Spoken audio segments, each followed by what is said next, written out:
Hello, and welcome back to the third part of To Get Back to You. Now, this is where we start picking up with some of the angst, and it does get a little dramatic, to say the least, so, yeah.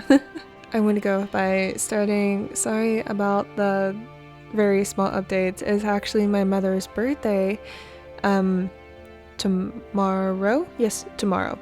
I knew that. I'm not sure why I had to think. And I have a new kitten, and said kitten decided to get sick. So I've been doing my best to make sure he feels better, and it has definitely set me back with my content making. But not to worry, because I do still intend to write. And while I mainly am writing for the current moment, I do plan on binging on some recording here soon. I would also like to go ahead and add I'm about to get a second full-time job, so I'm about to start trying to figure out how to balance 2 full-time jobs and my YouTube channel, which is no worries, but yeah, I know I could do this. So yeah, let's just go ahead and get to it before I just keep on rambling. Yeah. Hello my lovely viewers. Looking for some affordable and good quality anime merch? Want to support your favorite Haikyuu team or join UA? What about joining the Straw Hat Pirates for an adventure or two? Want to join the Black Wolves or the Fairy Tail Guild? Well, this site has that and so much more. Use my discount code and receive 10% off your entire order. Link and code is in the description. Thank you so much for watching.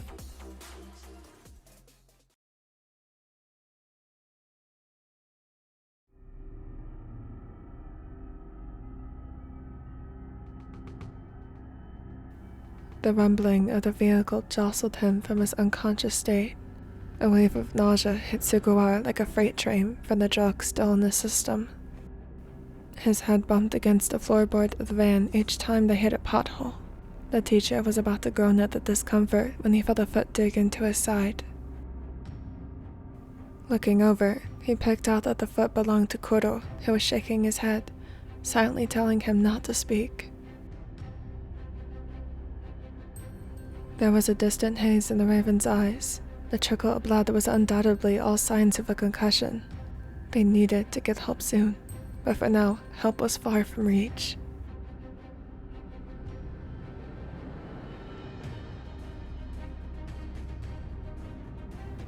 He tried sitting up to look out the window, but the drug was still in the system, making him compliant in the hands of their kidnappers. Right. They were kidnapped. Sugawara tried moving his hands in front of him, but was perplexed and still out of it from the drug. He couldn't move his hands. He strained against the rope that tied his hands together behind him. One glance at Kuro told him that he was in the same state. There was no way of knowing where they were or how long they were out. Sugawara shuddered a breath of relief, seeing his bag was still settled close to him. He reached in the side pocket for his phone and almost cried in despair, apprehending the no service signal on the top right corner of his phone.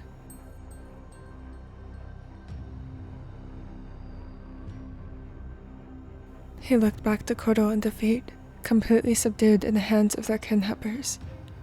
What were they supposed to do? There was nowhere to go, no way to run. They were trapped.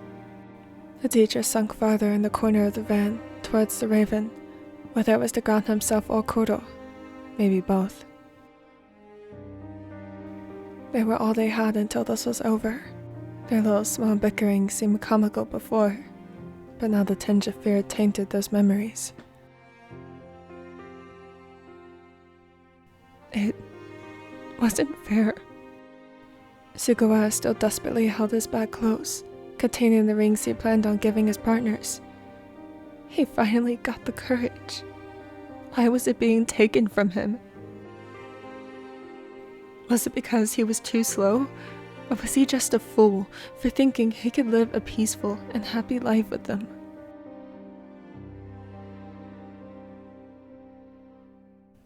Sugawara silently cried, wondering how long it had been since they were taken.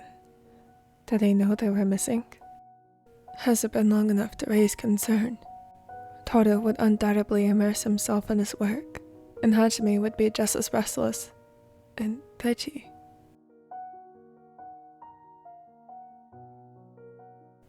His heart twinged in heartache, wondering how the cop would feel.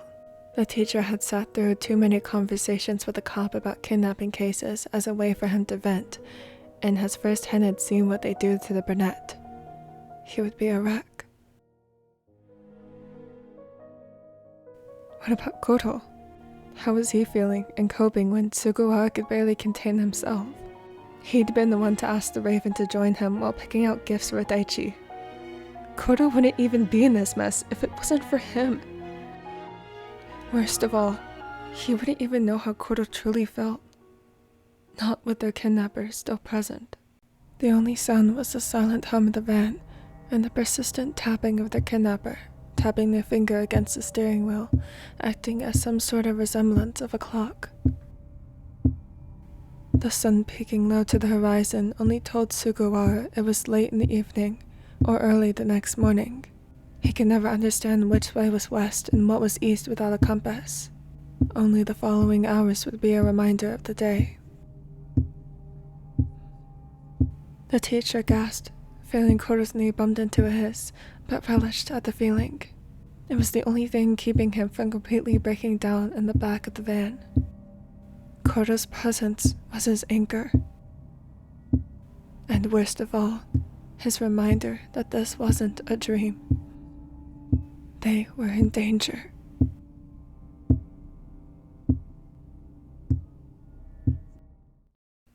Akashi impatiently bounced his leg, glancing at his phone every minute, waiting for a notification from Koro stating whatever lame excuse he had for not coming home. But his screen remained blank. Regardless, he still checked his phone, convinced maybe he did get a message, but his phone didn't go off. It was a foolish hope that got shattered in an instant. Akashi ran his hands through his hair, clenching at the mangled clumps of hair. It had been a whole day since Koro had left to meet up with Sugawara for who knows what.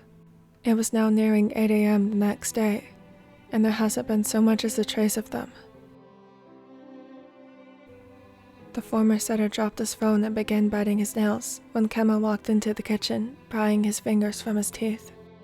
Hey, don't do that. Sorry. Have you heard anything? No. Kawa's still out looking, and I called Akawa. What did he say? The gamer shook his head. Great. There was absolutely no leads. I'm sure Daichi is working hard to find them though. He deals with cases like these when people disappear or get killed. He trailed off, making the Raven frown. You think they got kidnapped? I mean, it's the only thing that makes sense. Tetsu is very responsible and would never make us worry over nothing, and Suga is the same with his partners. If this was some foul prank, they would have turned up by now, but it's been too long. So what are we supposed to do? I can't just sit here and do nothing while Tetsu's missing.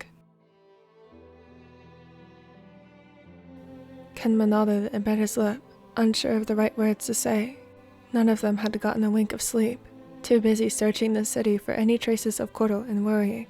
It's out of our hands. We told the station and Daichi also knows. We have to leave it to them to find Tetsu. For now, you need rest. We both do. Being too exhausted to even argue, Akashi couldn't shake Kemma's strong grip, leading them to their bedroom, not failing to notice a small tremble in the smaller's hands.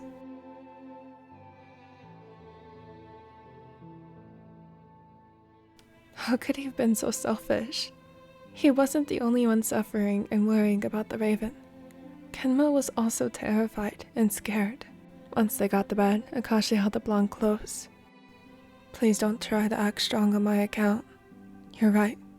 We just have to wait. I think the lack of sleep has clouded my thoughts to bring it to reason.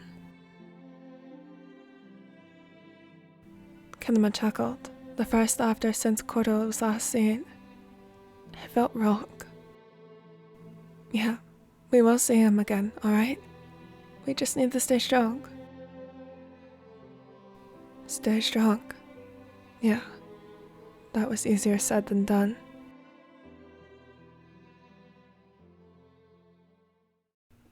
The sound of the ball hitting the other side of the court echoed in the gym. Akawa cursed when he hit out of bounds. He threw out the ball in the air and tried again, and again, and again, and again, and again.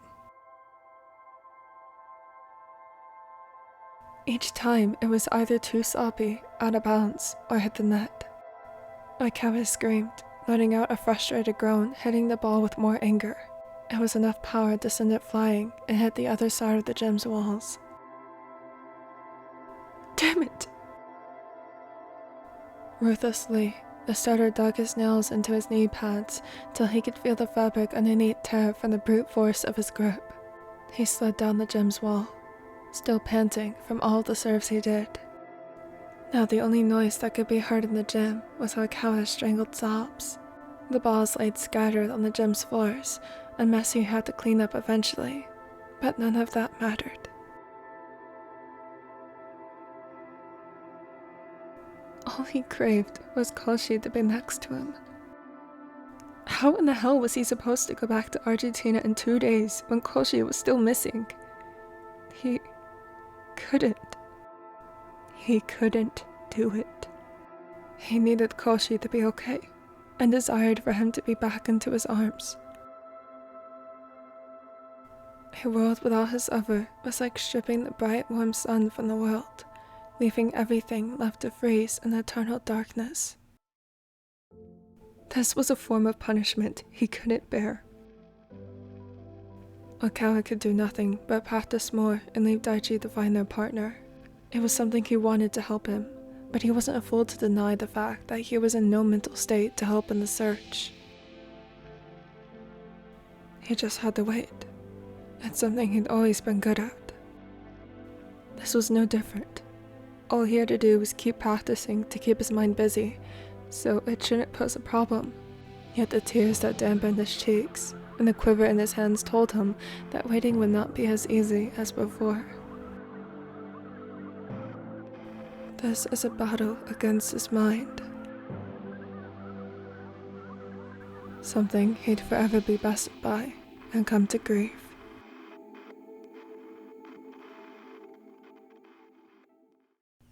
The tapping on the wheel persisted. The hues of orange opaque brightened until the skies became a bright cobalt blue. The weather drastically changed from azure to ash. The sky enveloped in a massive darkness with threatening gust of wind. Violent drops of rain pelted against the windshield of the van, making their kidnapper have to focus more on the road. That was the first time the tapping had stopped. If they were going to do anything, now was the time to do so, now that they were distracted. Sugawara reached for his bag and shuffled through the contents quietly. The only sharp item in his bag was a needle Iwazumi had accidentally thrown in there. The teacher had never felt so grateful to find such a trivial item in his bag. It wasn't much, and was a slow process, but he punctured the rope around his wrist multiple times to the point he lost count. His eyes were locked on Kuro's, who seemed to understand what needed to be done.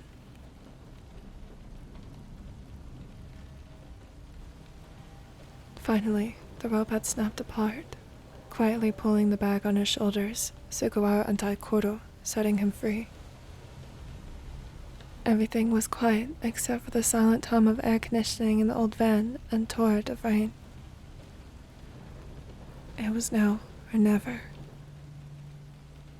The teacher held his breath, his heart palpitating against his chest so loud he was sure their kidnapper could hear. Yet no movements were made. It was all in his head. Sugawara bit his lip, watching Kuro slowly reach for the handle of the van and began lifting it. The rest happened in one solid movement, too fast for him to even process. Once the van's trunk door sprung open, the van became a monsoon, drenching the seats in rain. And then, they jumped.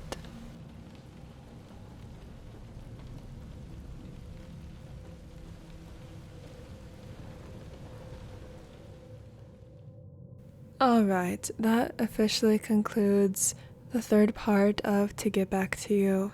As you can see, you kind of get the idea of where this is going. Yes, Koro and Sugawara got kidnapped. Although I guess you could have told from the second part. But there's a little bit more than just getting kidnapped. So let me know what you all think. I definitely do appreciate all the feedback. Once again, you can go ahead and jump ahead to the next part if you become a member. Although if you're a member, it is not out yet. Yeah. But becoming a member has a lot of perks. Like early access videos, which I believe I currently have 13 early access videos. I could be wrong.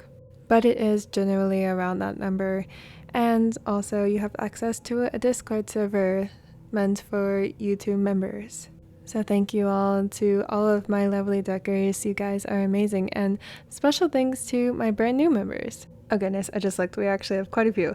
Special thanks to Lemons, Kai, Cutest Smile, Nerdy, well, I'm realizing I cannot pronounce that, Elisa, Angie, Jasmine, Kashi, Shameless, and my darling Hana.